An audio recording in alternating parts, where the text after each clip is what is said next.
जय माता रानी की जय।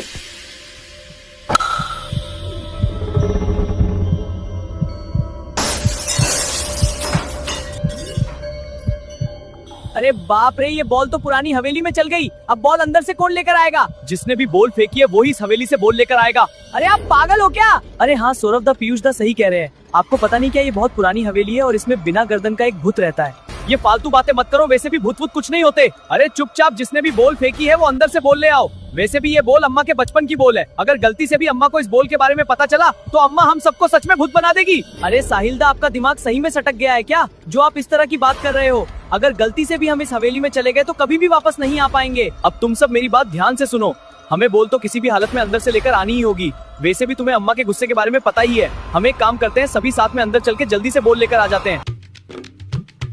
कुनाली, बहुत टाइम हो गया है, मोबाइल को अब रख भी दे। मुझे पता है सौरभ घर पर नहीं है, इसलिए तुझे कोई मोबाइल चलाने से मना नहीं कर रहा। अरे बड़ी मम्मी, जब मेरे हाथ में मोबाइल नहीं होता तब तो तुम्हारा ध्यान नहीं जाता मेरे ऊपर, और जैसे ही मोबाइल के हाथ में आ जाए पूरी दुनिया की नजर मेरे ऊपर पड़ जाती है। हाँ, तुझे तो सब कुछ ही पता रहता है, फालतू पटेलाई मत कर। अगले महीने तेरी एग्जाम है ना, मोबाइल को तो रख दे और चुपचाप पढ़ाई कर ले। बड़ी मम्मी, आपको नहीं पता क्या, पूरी दुनिया एग्जाम होने की वजह से खतरे में है। एग्जाम की वजह से दुनिया कैसे खतरे में है? अभी के टाइम बहुत तेजी से लोग पेड़ों को काट रहे हैं, क्योंकि हमारी एग्जाम की कॉपी होती है ना, वो भी जंगल के बहुत सारे पेड़ काटने से बनती है। कुनाली, बात तो तूने बहुत सही कही है। आजकल लोगों का दिमाग भी खराब होता जा रहा है। केवल एग्जाम करवाने के लिए लोग फालतू में पेड़ काट रहे हैं। हाँ बड़ी मम्मी, अगर हमें बहुत सारे पेड़ों को काटने से बचाना है तो हमें पूरी दुनिया से एग्जाम को हमेशा के लिए खत्म करना पड़ेगा।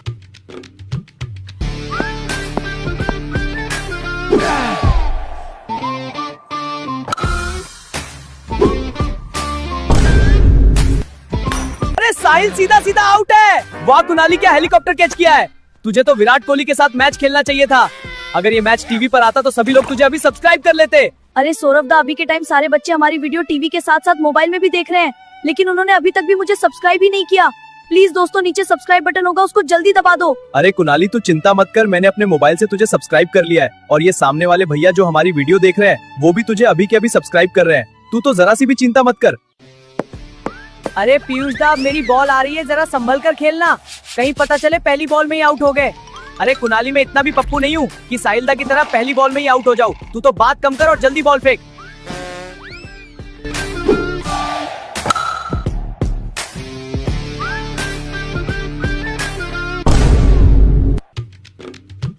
तो गाइस, सभी लोग अपने अपने रूम में एसी चलाकर पड़े हुए हैं, तो सबसे पहले पीयूष के रूम में चलते हैं और उसको इस चैलेंज के बारे में बताते हैं। हेलो, हाँ बाबू, आपने सुबह से खाना नहीं खाया क्या? अच्छा ठीक है, हम शाम को बाहर घूमने चलेंगे। तुम क्या क्या खाओगी? भटूरे खाऊंगी, फिर जूस पीऊंगी, फिर बर्गर खाऊंगी, फिर नमक पीऊंगी, पिज्जा खाऊंगी और ना वो पीऊंगी। पीयूष, ये तुम किससे बात कर रहे हो? पढ़ाई का नाम लेकर तुम ये सब काम करते हो क्या? रुक, अभी चाचा जी को बताता हूँ। अरे नहीं सौरभ दा, आप जैसा सोच रहे हो वैसी बात बिल्कुल भी नहीं है। ये तो कंपनी वालों का फोन है, मेरा रिचार्ज खत्म हो गया ना, इसलिए रिचार्ज करवाने की बोल रही है। मुझे तो ऐसा लगा कि तुम किसी लड़की से बात कर रहे हो, लेकिन अब मुझे तुम्हारी बात पर पूरा भरोसा है कि तुम्हें किसी रिचार्ज कॉल सेंटर वाली लड़की ने ही फोन किया होगा। अरे मम्मी जी, आज हमने एक चैलेंज लिया है जिसमें हम एक बहुत बड़ा पिज्जा बनाने वाले हैं। लेकिन मम्मी जी, एक प्रॉब्लम आ रही है, हमें तो पिज्जा ही बनाना नहीं आता। अच्छा, मतलब मैं अपने सारे काम छोड़कर तुम्हारा ये फालतू के काम करने बैठ जाऊं? अरे नहीं मम्मी जी, आप गलत सोच रही हो। वो तो मैंने अपने व्लॉग में बहुत बड़ा पिज्जा बनाने का वायरल चैलेंज ले लिया। वैसे भी इस तरह की वीडियो पर बहुत ज्यादा लाइक आते हैं। चल ठीक है, लेकिन तू घर का सारा काम कर देना। हाँ मम्मी जी जरूर, बताओ क्या काम करना है। देख सौरभ, सबसे पहले तो तू अपने सारे टॉयलेट को साफ कर, उसके बाद पूरे घर के फर्श पर पोछा लगा, और हाँ, कल से कुनाली के 10-15 जोड़ी गंदे कपड़े पड़े उसको भी धो दे। बस इतना सही काम करना है।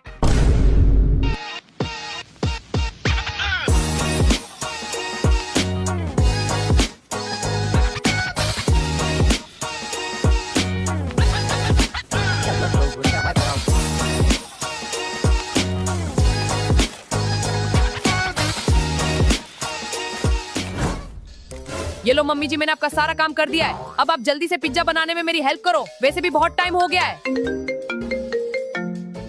हेलो भाभी जी, आज रेनू दीदी के घर पर भजन कीर्तन है, उन्होंने आपको भी भजन गाने के लिए सत्संग में बुलाया है। रुको, मैं अपने ढोल और मंजीरा लेकर आ रही हूँ, बस 5 मिनट में पहुँच जाऊंगी। अरे मम्मी जी, कहाँ जा रही हो? सबसे पहले आप तो मेरा काम पूरा करो, उसके बाद ही मैं आपको भजन कीर्तन में जाने दूंगा।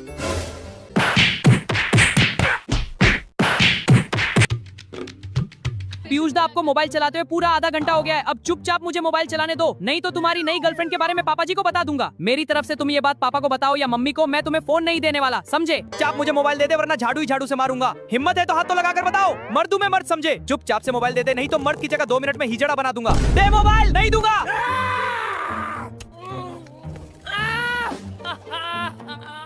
अरे तुम दोनों सुबह सुबह कैसे लड़ाई कर रहे हो? तुम दोनों को खाने को ज्यादा मिल रहा है क्या? चुपचाप ये मोबाइल मुझे इधर दो।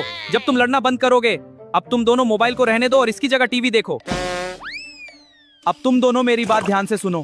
मैं अभी इंटरव्यू देने ऑफिस जा रहा हूँ। तुम दोनों तो मुझे ये बताओ मैं आज कैसा लग रहा हूँ? लग रहा हूँ ना ऋतिक रोशन?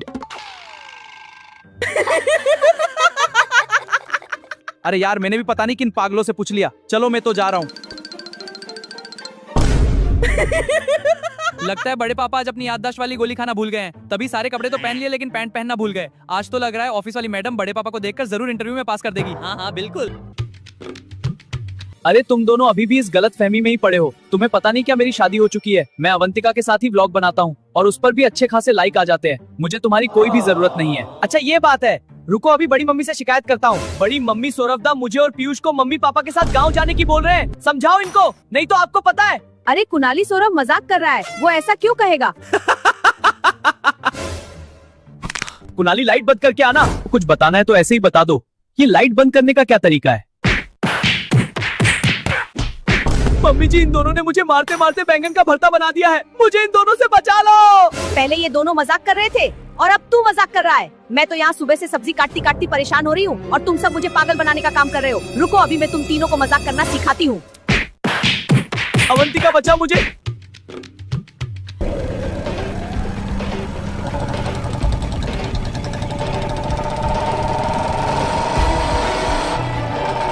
अरे अवंतिका, बाइक थोड़ा धीरे चलाओ, नहीं तो यमराज के पास पहुंचने में हमें टाइम नहीं लगेगा। हे भगवान, इस पागल लुगाई को कोई तो समझाओ। हाँ हाँ डरपोक।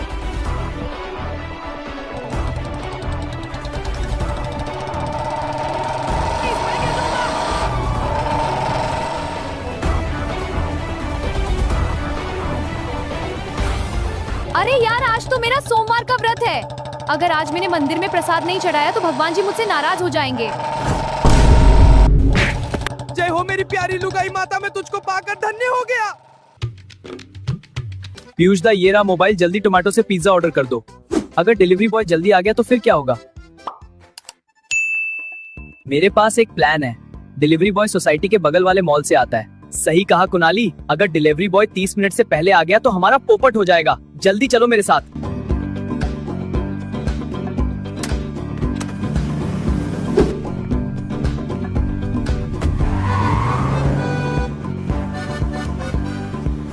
अरे यार, आज तो हमारा जरूर पोपट होगा। डिलीवरी बॉय सोसाइटी गेट के पास पहुंचने वाला है। अरे पीयूष दा, जब तक मैं हूँ जब तक आपको चिंता करने की जरूरत नहीं है। हम चिंता लेते नहीं, लोगों को चिंता देते हैं। बस आप कार तेज चलाओ।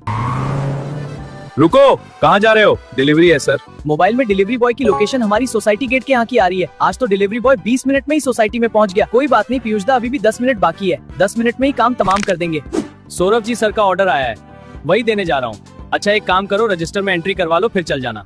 अरे वो रहा डिलीवरी बॉय, जल्दी कार रोको। अरे यार, ये डिलीवरी बॉय तो एंट्री करवाने के बाद यहाँ से निकल जाएगा। एक काम करता हूँ, इसके स्कूटर की सारी हवा निकाल देता हूँ। मेरा काम तो हो चुका है, अब पिज्जा फ्री देने से मुझे कोई नहीं रोक सकता। पीयूष दा, जल्दी कार स्टार्ट करो और जल्दी घर की तरफ चलो। अरे सौरभ दा, ट्रेन को आने में केवल आधा घंटा ही बचा है। आप कब तक चलोगे? जब ट्रेन निकल जाएगी तब चलोगे क्या? अरे कुणाली, हम सब तो कब के ही तैयार हो गए। वैसे भी दावत में जल्दी पहुंचकर पेट भरकर खाना भी है। हाँ सौरभ दा, आज तो खाने की एक भी चीज नहीं छोड़ूंगा। अरे हाँ, हम एक काम करते हैं, अम्मा का थैला है ना, उसको भी ले चलते हैं। हम सब खाते भी रहेंगे और थैले में भरते भी रहेंगे। लेकिन किसी को पता नहीं चलना चाहिए, नहीं तो लोग सोचेंगे नंबर 1 ब्लॉगर थैले में लड्डू भर रहा है। लेकिन तू तो हमसे जल्दी तैयार होने की बोल रहा था ना, और यहाँ तूने अभी तक नए कपड़े ही नहीं पहने। अरे सौरभ दा, मैं क्या करूंगा नए कपड़े पहनकर? जैसे भी हम किसी शहर में नहीं, गाँव में जा रहे हैं, और जैसे भी हमारे गाँव की सारी लड़कियां रेटली हैं। अगर गलती से भी मैं उनको पसंद आ गया तो गांव की सारी लड़कियां मेरे गाल पर पप्पी दे देकर सारी रेट मेरे कपड़ों पर चौपड़ देगी। और वहाँ की लड़कियां अपनी गलती कभी भी नहीं मानती। वो तो ये बोलकर भाग जाएगी, ये तो देसी घी है, इसे तुम रोटी चौपड़ लेना। सौरभ, मुझे साफ सफाई करते हुए आधा घंटा हो गया है। मैंने पूरे कमरे को कांच की तरह चमका दिया। अब केवल टॉयलेट को साफ करना ही बचा है। तुम टॉयलेट साफ कर दो, वैसे भी मैं सुबह से काम करती करती थक गई। अवंतिका, तुम्हें दिखाई नहीं दे रहा क्या मैं यहाँ अपने व्लॉग को एडिट कर रहा हूँ? तुम मुझे इन चिंदी काम के लिए परेशान मत करो। यहाँ तो सुबह से सफाई करते हुए मैं परेशान हो रही हूँ और ये चीजें तुम्हें चिंदी काम लग रही है। मैं भी इस घर की बेटी हूँ, तुम्हारी कोई नौकरानी नहीं हूँ जो हर काम बताते रहोगे। उससे बढ़िया तो तुम किसी नौकरानी से शादी कर लेते। अरे ये तो तुमने बहुत ही अच्छा आइडिया दिया है। वैसे भी तुम्हारे मेकअप, कपड़े, जूते, चप्पल में महीने के 1 लाख रुपए का खर्चा हो जाता है। अगर तुम्हारी जगह कोई नई नौकरानी लेकर आते हैं तो वो तो महीने के केवल 5,000 ही लेगी। क्या कहा तुमने?